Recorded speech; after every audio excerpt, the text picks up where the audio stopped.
morning from the dark, freezing waters of the English Channel. It is currently 6 a.m. on Tuesday, June 6th, 1944.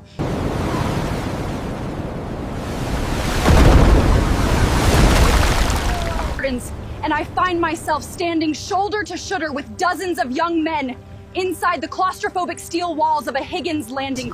I've just taken a massive risk and bought a one-way ticket straight into the D-Day landings. My destination is a highly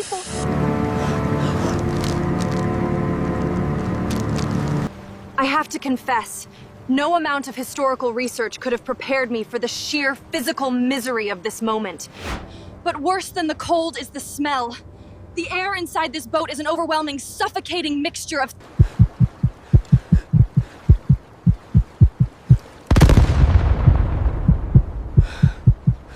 They are incredibly young.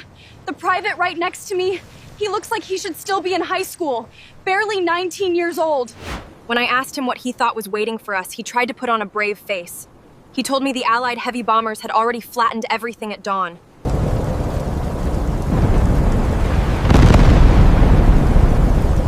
The German defenses, the Atlantic Wall, are entirely intact, and this naive 19-year-old kid is about to step straight into an absolute meat grinder.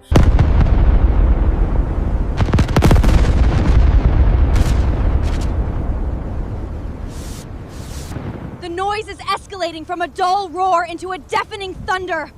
The naval guns are firing right over our heads. The shockwaves are... 30 seconds!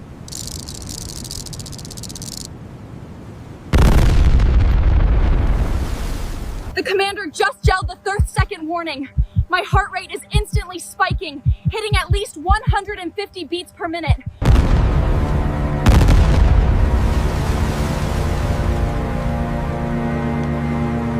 Through the mist, I can see them.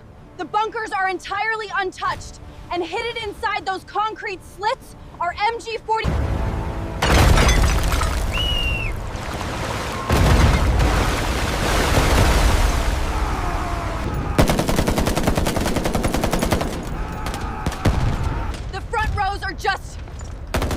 They're gone! The world has turned into absolute pandemonium!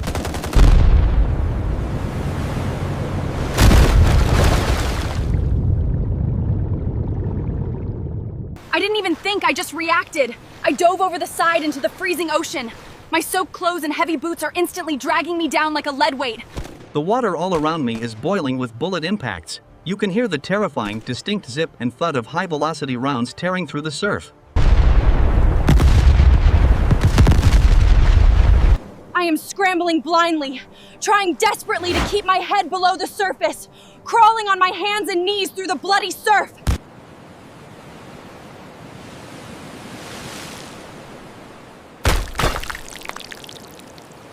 Until I smash hard into a massive, rusted steel structure. It's a Czech hedgehog.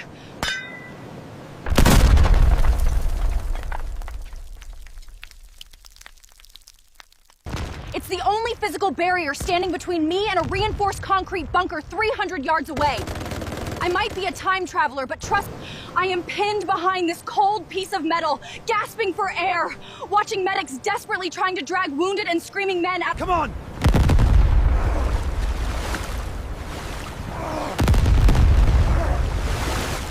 Pull! I just had to stop and help a terrified medic apply heavy pressure to a soldier's severe shoulder wound, because there are simply no...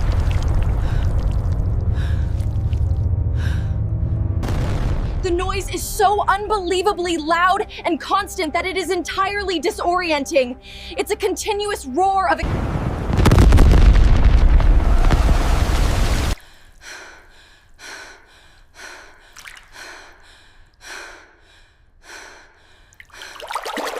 I wait for a brief 2-second pause in the machine gun fire, take a deep breath, and make a blind, desperate sprint across the open sand.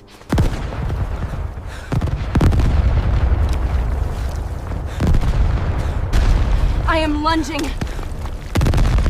from bomb crater to bomb crater, diving into the dirt. This is it. This is Omaha Beach. A place that history will forever remember as Bloody Omaha.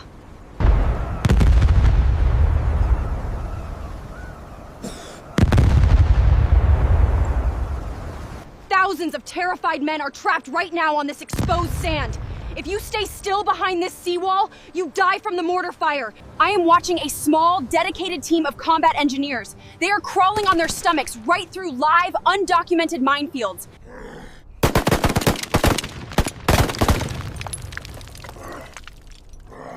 They're pushing Bangalore torpedoes, these long metal tubes packed with high explosives, under the thick, seemingly endless rolls of razor-sharp barbed wire. They are literally blowing a path forward with their own lives on the line. If they do not successfully breach that wire right now,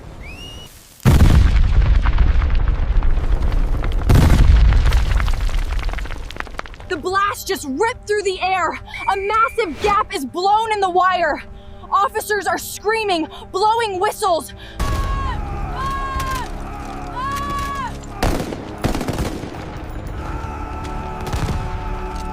The troops are pouring through the gap, fighting tooth and nail for every inch. But as I crouch here, looking back out over the beach from this elevation, the image is one that will be permanently burned into my memory. Let's talk about the sheer, unimaginable scale of this operation for a second.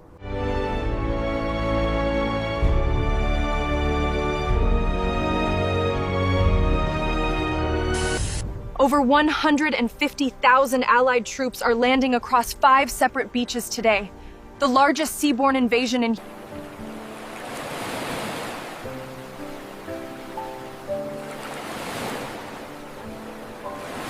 The most haunting part isn't the noise or the smoke. It's the profound realization that these boys stepped those boats into the... Their unimaginable courage in the face of certain death is the exact moment the tide of the Second World War officially turns.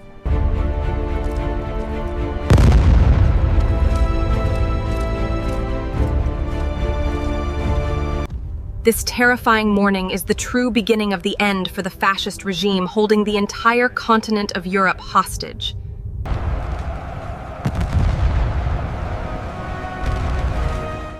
I need to get back to my own time now. My hands are still visibly shaking, my clothes are heavy with sand and salt.